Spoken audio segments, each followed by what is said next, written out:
Wrinkles. Today I want to talk about wrinkles and aging. When I went to the hairdresser the other day, I don't know if you have that too, but when you sit in front of that mirror, all of a sudden you see how many more wrinkles you have compared to the last time you were there. At least that is how it is for me. I don't know if it's because of the lighting, or is it because now you have half an hour or however long you sit in front of that mirror and all you can do is look at the mirror and maybe count the extra wrinkles or gray hairs that you have. And it's for me difficult not to feel disgust or disappointment, as if I wish I could prevent this aging process. Of course, I can if I decide to go what mainstream media is trying to tell me that is acceptable. I mean, it is a huge industry, this beauty industry. We can buy creams, we can go to doctors for Botox injections, fillers. It is a multi-billion-dollar business, maybe even $1 trillion. I don't know. But it does give us the message that wrinkles are unacceptable. And I notice, as I said, I am buying more into that idea than I want to admit. So I thought it is time to go and sit and think about what are my beliefs about aging. Why am I resisting it? And then I like to sit with my journal and I made some notes. So the first thing I did was I asked myself, what do I resist about aging and my wrinkles? What beliefs do I have about older people or old people? And then I discovered the following. Let me read what I wrote down. I found being old means I'm irrelevant, unacceptable, undesirable, overlooked. If I'll be ugly, I'll be unlovable, I would have lost my vibrance. I'm afraid I'll be unwanted, could even become a burden to society. And old people means they're stuck in their ways. So those are some of the things that I wrote. And the ones that hurt the most or that triggered the biggest reaction within myself was the idea of being ugly and irrelevant. Then I asked myself, so what if I am ugly or irrelevant? How would that affect me?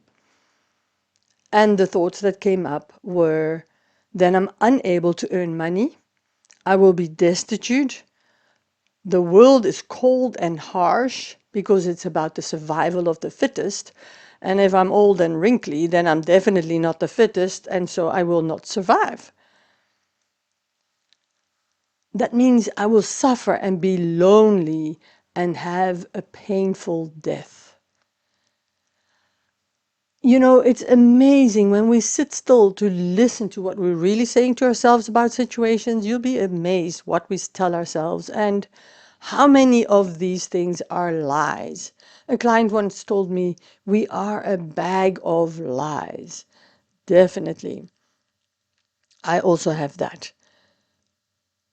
And when I was thinking of that suffering, lonely, and painful death, I could feel the tension in my stomach area. Then I asked myself, what beliefs must I have to project that? So I live with the principle that my external world is a reflection of how I feel inside. So if I create a painful, lonely, suffering death for myself, that means that somehow I believe that is what I deserve. So I went back to went to write some more, and I realized that I have the belief about myself, I am unacceptable and I must be avoided.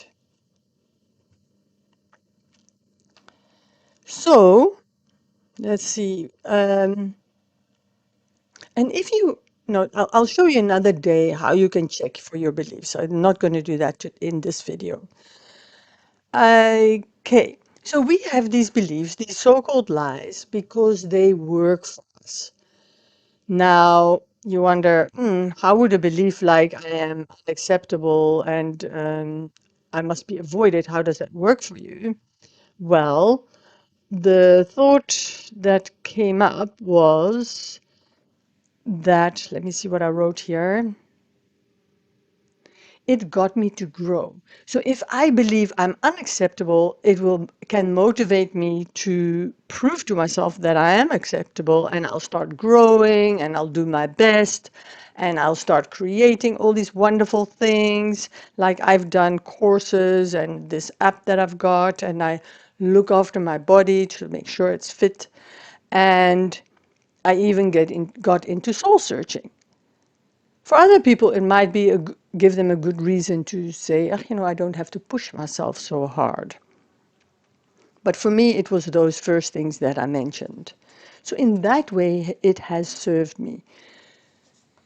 Now, if I want to release this belief, I need to re-educate my subconscious, give it the assurance that I'm going to continue with these wonderful qualities that I've developed, even after I let go of the belief that I'm unacceptable and that I need to be avoided. Was it that what I said? Yes, that I must be avoided. So then I close my eyes and I call upon the divine. For me, the divine is the highest of the high, creator of all that is, God, whatever. Use something that works for you. Love, source of love. You do use the word that works for you, but I call it either creator of all that is or the highest of the high. So I call upon the highest of the high to infuse, so to put into every cell of my body the knowing that I will continue with developing material and, putting effort in and creating this app and creating other things. I will continue with being creative, even without the beliefs I'm unacceptable and I need to be avoided. Infuse this knowing in the most appropriate way for my highest good. So I'm not going to turn into some, be with an itch or, I don't know, arrogant. Infuse it in because that would not be for my highest good. So I infuse this new knowing in the most appropriate way for my highest good on all levels, known and unknown. So in belief levels, in my body, mind, and spirit levels, quantum levels, whatever is there, known and unknown, and in all situations. Thank you. It is done. It is done. It is done. In the name of love, so be it. So I say 3 times body, mind, and spirit, that to make sure my subconscious mind has got it. And then I'm now ready to let go of the belief that I'm unacceptable and I must be avoided. So I call upon the divine to release the beliefs I'm unacceptable, I must be avoided. Release this in the most appropriate way for my highest good on all levels, known and unknown, and in all situations. Thank you. It is done. It is done. It is done. In the name of love, so be it. Show me, and I imagine like a divine vacuum cleaner just sucking those beliefs out of my system. So I'll just witness that. And I can replace it again with knowing I'm acceptable. So I replace this belief with knowing I am acceptable on all levels and in all situations. Thank you.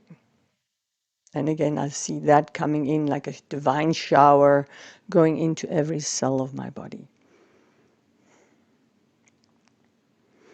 And what I noticed that even though I don't say this is going to slow down the aging process, it definitely will do a few things. First of all, that tension that I felt in my body will cause more wear and tear than if I'm relaxed. So I am helping my body to preserve its energy so it has more energy to do the repairs it needs instead of using the energy to worry about things and trying to resist things. So I am slowing down the aging process a little bit. Doesn't mean to say I'm going to have less wrinkles, but definitely it will help me to stay healthier for longer. And I rather make peace with what is than spend thousands and thousands of whatever currency you're in on having the perfect face. And then you see these people with a beautiful face and then they can hardly move because they forgot that actually the whole body ages, not just your face. And that is what I want to encourage you. Do the inner work so that you can stay healthy and vibrant for longer and enjoy life for longer. I've now shared with you my thoughts, my deeper inner thoughts, my fears around aging. I'm sharing them with you to encourage you to do the same. Because when you get an idea of what you really believe about something and change it, it just sets you free to be you. That you don't have to buy into having this perfect look in order to be acceptable.